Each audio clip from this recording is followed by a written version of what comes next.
Today on Drawbli. I am blending the traditional and digital process. Hey, I'm Ben. And I'm Abby. And we are drawing together because art is better with friends. So click that subscribe button if you're new around here. And check out our guidebook on daily drawing, linked below. Abby, I'm so excited for this one. Oh, yeah, I know. We've never done this before. We have never done anything like this before. You recently got this little device, this little arm that clamps on to the, a table or something like that. Yeah. And then you can put a camera or a phone there like we did here and check out your awesome traditional drawing skills. I know. This is so funny to watch my actual hand play back this picture I drew. So, as we have seen you draw digital, many, many times, we know that you work like a printer going from one small area to another. Mm-hmm. You don't block it all out or anything like that. I still find that so crazy. I'm constantly blocking with my eyes, going back to the reference, looking at shapes and relations between things. Whatever works. It's very invisible blocking, and it's just moment to space to it's each in its tiny moment. So the big risk with that, of course, becomes the large proportional changes. Yeah. So maybe that arm to hand ratio is where I want it, but will the shoulder width ratio be appropriate, or the hip ratio? It's so crazy watching this. I know. It's so weird to actually see myself drawing. I've seen many artists work this way. I just could never do this and have it turn out looking like anything coherent. Yeah, it's so satisfying, though. It's so fun to work with a pen. So, let's talk about that, because I actually think you're better working traditionally, with a pen than you are digitally. I think so. I don't know why, but it just feels different to me. I mean, first of all, every stroke counts so much that you consider it very much before you make that stroke. You're thinking is this actually where I want this to go? Because there's no undo, there's no changing it. It's just going to look the way it looks. And so that's been a long process of trial and error in my life as somebody who likes to draw with a pen. Yeah, your favorite pen of all time. Oh yeah, the G2 Pilot .38. Yeah. I love those. Super great. This reference, by the way, is from earthswirl.com. Heck yeah. One of my favorite reference tools that we found through MedMap's course. So this is just one of many awesome images of people at American state fairs. And this girl is here eating her American state fair food. And I figured I'd draw her. You can go back to some of our previous videos to see me draw many, many other people at state fairs in their natural environments. Now, do you normally wait so long before you do the face? Because you have detailed almost everything out here, and you're like, this is a faceless woman. So far, yes. And it's funny because I actually intentionally started with the hands, because I figured if I messed those up badly, then I would want to kind of scrap the whole piece. But the same goes for the face. If I mess up the face really badly, I'm going to be tempted to scrap the whole piece. So of course you save it for the end so that you can mess it up and then have to, redo all the other work that you did. I was a little nervous, but this is where I reminded myself that, I am going to be making this digitized as well, scanning it in. Very true. So I do actually have a little leeway, but actually I was pretty pleased. This girl has a very fun, creative take on makeup and styling her face in the reference image. And she's got a couple little lip rings, and her eyebrows are styled pretty interestingly. So it was whatever I do, I feel like it's still gonna look cool. I love the line weight that you have created for this drawing as well. I love the thicker outline over there on the, on both sides, but it really helps separate it from the background and make it feel more three-dimensional. Thank you. I've tried to be a lot more intentional about outlining my work and making the bigger outlines more thick and dark. I think it helps a lot. It helps things look a little more finished and refined more quickly.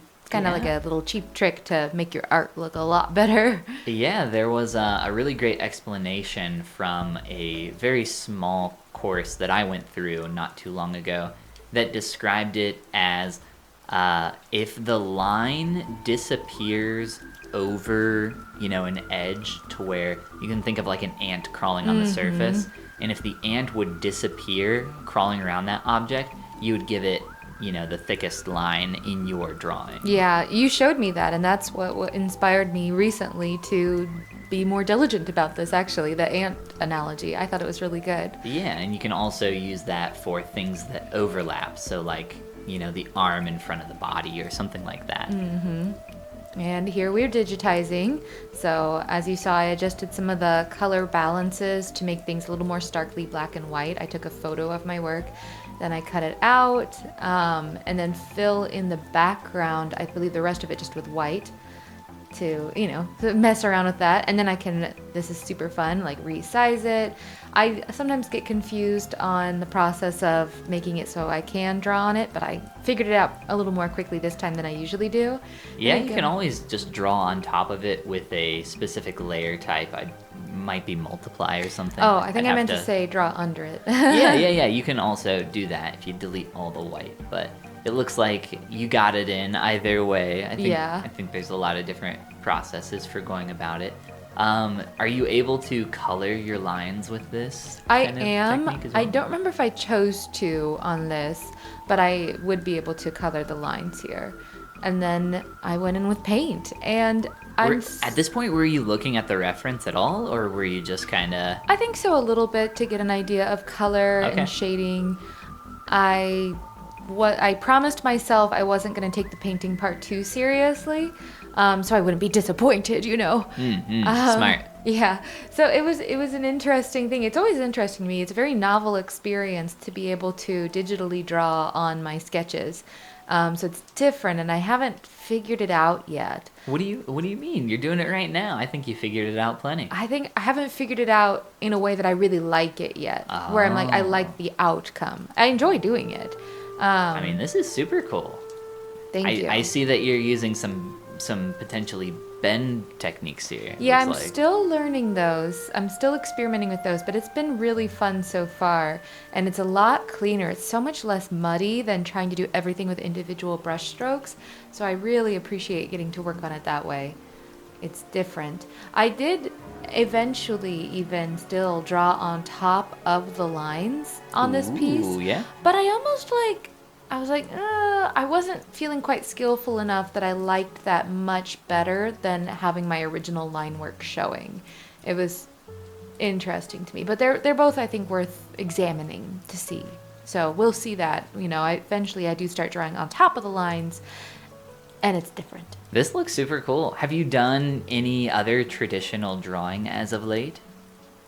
Not recently. Have you been sticking to digital? I've been sticking to a lot more digital recently, but I'd like to do more of this. It's super fun and satisfying.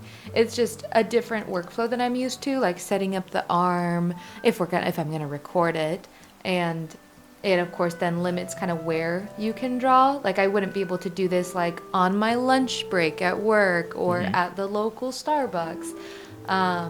So I'd have to do a lot of that at home, and that's fine. But we like to go places, so. But between the two, what do you prefer? You digital or traditional? Yeah. I guess it depends on what I want to do. Like if I want to color things, I would prefer digital.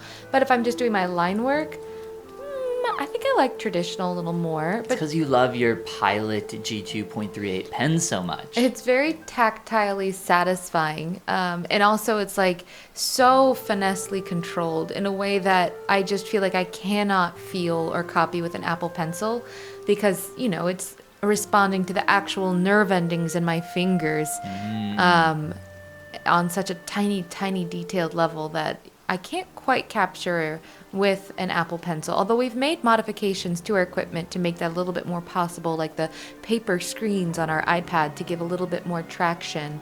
I think you might be correct that you can probably objectively get more finesse out of a traditional tool, but I also think that with more time spent working digitally, you will be able to kind of recreate that feeling a lot more closely to what you have traditionally, simply because you have so much experience drawing traditionally. I often feel that if I could work on a slightly larger scale digitally, then I would capture that a little better. I often feel And like I've often told you that is not how that works. we're different people, so Okay. maybe it's just different for me. But I often feel like I'm drawing on something the side of a postcard when I'm on my iPad, and that can feel kind of limiting to me.